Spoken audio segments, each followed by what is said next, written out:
真侪人拢捌伫咧网络顶头看过这中国影片，因有卖一种生果的豆腐这款的豆乳。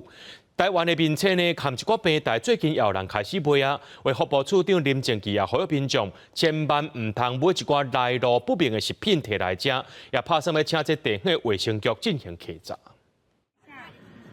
一个中国的直播主进前传家己卖险的中国豆乳的影片，和这种洗碗白毛的中国豆乳，虽变做网络顶悬真热销的食品，无想到最近有民众发现讲，在台湾真侪面册社团，甚至是黑皮这的电商平台，嘛拢看到这种广告，佮讲是抖音的美食。不过，动物科的医师警告讲，这种生的食品大多数拢是高钠的食物，若是增加高血压、心血管这种病风险，而且伫产品的内容物的标示拢无清楚，恐惊是有食安的疑虑。霉豆腐它是一种发酵的加工食品，然后发酵的过程当中，就是业者一定要掌握得很好。那如果掌握不好的话，担心会有一些微生物、一些毒素的污染，吃了后就担心会有健康上的疑虑。卫福部处长林正义表示讲，这种食品恐惊是三无食品，就是无生产日期、无生产店家，嘛无生产地址的食品。这都含进前中国正强的抖音四手啊大罐头同款。